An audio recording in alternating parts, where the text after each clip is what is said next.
बेंजू वाले का यह मतलब है, ये ड्यूटी है। जितना देर गौरी हार सुमिरन वंदना गावे बेंजू वाले के भी निमन लय बजावे के चाहे। ऐसे का होई सामने जे भी हमके अगर जीवन लो बैठल होई उहा सब के सुनत तो कब ना भाई हलचल के मंडली सेटिंग में बा इस सुमिरन गावत रे तुमका बेंजू वाला लइका निमन लय बजावत भक्ति में रम गइल बा ना तो हम कहीं के मैया लाज के बचाव तब तक यहाँ के शुरू कर दी कि कटहर के कांट ऐसा नोट भइल फाट के आवो ये बोलनो मुलायम करत हम पहले कि रे कोनो बोलनुआ कुकुर हवे चाट के घाव ठीक कर दे। अभी ना अभिषेक बाबा कहनी है कि लय बाजे तक दो कि आज बड़ ढील दो घोड़ी जनी छील दो। अब यही जरूरत बनी सवनवे में वो लड़का गोले बा काजना कहां के लड़का है गोले बा कि हीरो वाला फील दे आज जाटा अपन छील सूरज भारती जी पुरस्कार दिलबे नारायण जी पद प्रतिष्ठा बना कर रखे हमके रोज रो खबरों में जया शंकर जी भेटता है ना तोरे के छे तरस आए लगला बबुआ पर हम देख अरविंद भैया केने बन इनका के पैसा मत दे सब ना इनका के ना होगा तो बोतल खून चढ़वा के बुझाले के टिबिया हो ना तो कलंक द्वार के लग इनका कुछ हो जाए द्वार के कलंक ले सुन गौने है ना ले सुन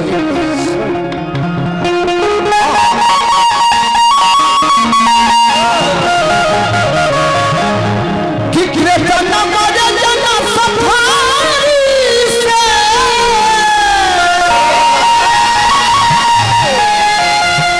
न कोनो नारी से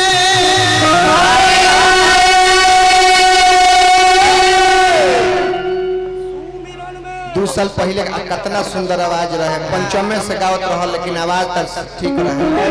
अब देखो तने कि तीसरी से गावत रहा आवाज हर कजने कहा लोहरी भाई एक मतलब एकम बिना अपन दोस्त के सपन दोस्त ना हो कहीं अपन दोस्त अंतर मंतर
बिल्कुल बाबा जाने आहा हमार बिट्टू भैया हजारों हजार रुपया पुरस्कार देने और नयो के सदस्य आइल बनो हां हां हां ए बाबा केर गौरी के लाल भला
और आधा हो जाके एक बाद समय दे दे। 1 मिनट आज जान जाई खाना तो जन खिया देलो न अपना छापरा से गोपालगंज में केहू ना खिया हां जी ई मोटे मोटे जान जा के चाव आ पपिस्ता के जब सब्जी खियावले कौन की जाए तिवारी फिर हम भरौली गांव में आए हम कैसे तू जिए लग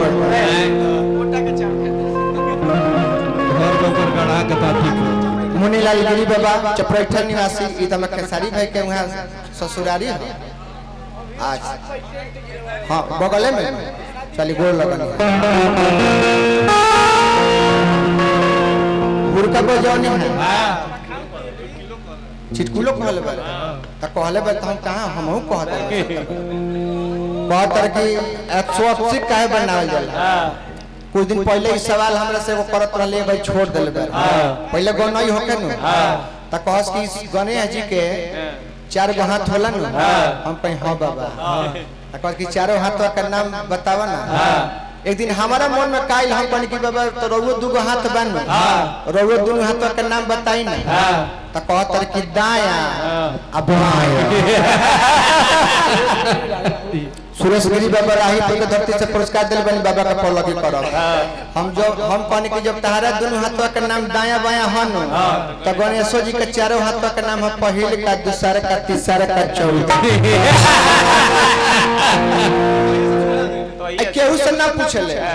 जब सवाल करिए तो हमरे से करी एक मतलब कि तरह पूरा विश्वास बा कि तरह हर एक सवाल के जवाब हम दे दे हम प्रचंड विद्वान तारा नजर में बानी एक दिन अपना द्वार पर वचन कहे न के बचवा ले तारा घर भर के जानकारी देते अब आज सवाल लेके आइल बारे कि स्वस्तिक काहे बनला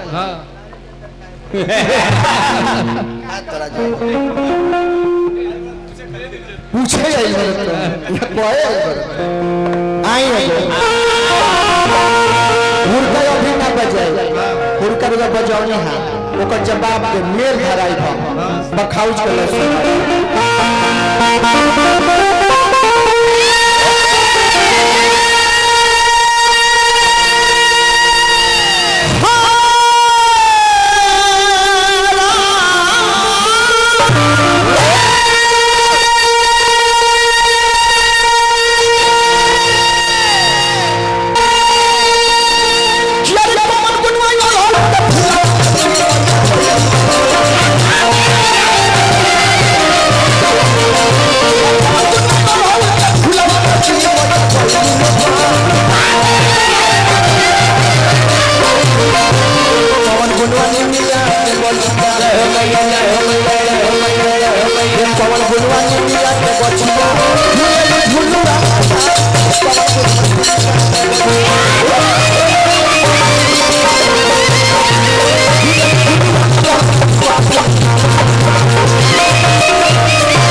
भारती जी पुरस्कार देके गइल बानी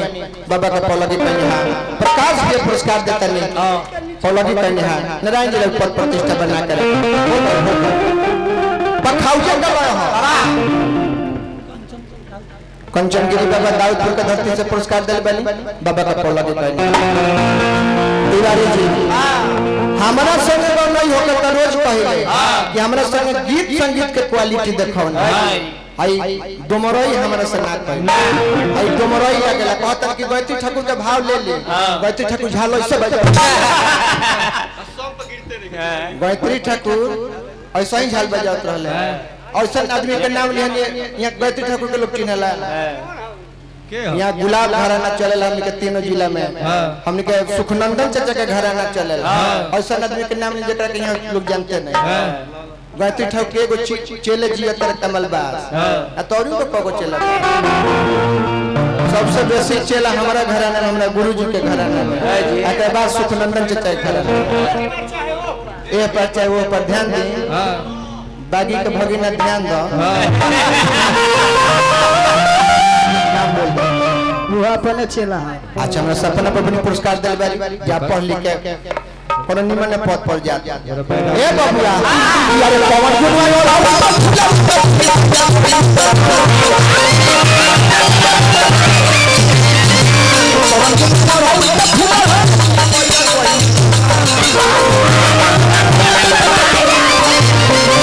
पवन गुनवा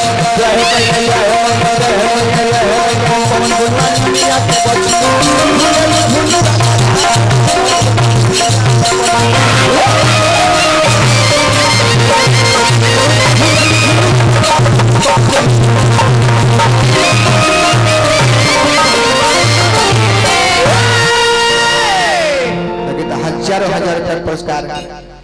हमारा राम बाबू भैया बाप रे जौन प्रोग्राम करा दिया हमारा अभियंता जी के उतना सुंदर प्रोग्राम का अजाइल बनी एगो मलबा के ना मलबा राम बाबू भैया के मलबा बैरागी चैनपुर में बनी चैनपुर में बैरागी अमरूद बेचत रहे। अच्छा चलो ठीक तब पहले का कौन यहाँ सवालों अपने पर आ जवाबों अपने दी का है कि दुगोला में झगड़ा झंझट मत हो जानत कुछ नहीं की कहते स्वस्ति काहे लिखल है हम पूछत नहीं हम ये पूछत नहीं हम ये पूछत नहीं काहे लिखल है बताइयो ना बताइयो तुम बुझत नहीं कि तू जानकारी ले आइल पर मैं हमने एक बताई जा अरे का हम मरनी ना यही पर ध्यान जो ही है रमाशंकर भारती जी के मलकिनी की तरफ से पुरस्कार बा नारायण जी बना के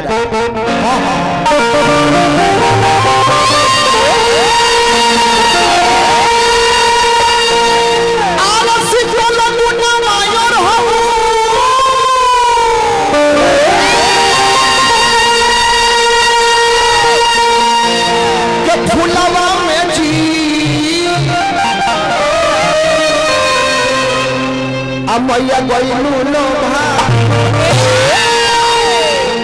आ जाता नहीं मैं को तो तुम घींची ना घींची घींच ली तो हमू घींच के आवत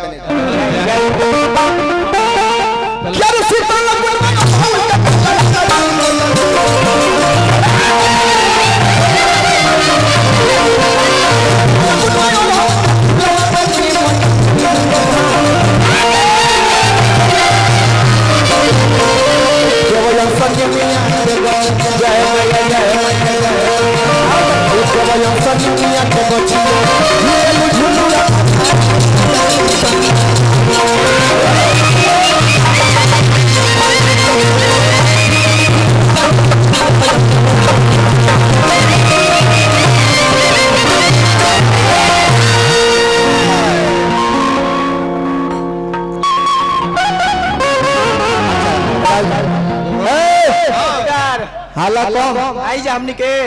राजू भैया के धर्म पत्नी बनी पुरस्कार दल बनी गौरा अरविंद भैया के हां हो जे सगाई को आज गोल लगनी हर हां हां चीन बनी है 6 महीना जाए अच्छा पंकज भैया के धर्म अच्छा राहु बड़ा कमल वाले भैया हो अच्छा अरुण बाबा के धर्म पत्नी बनी और यो कहूँगा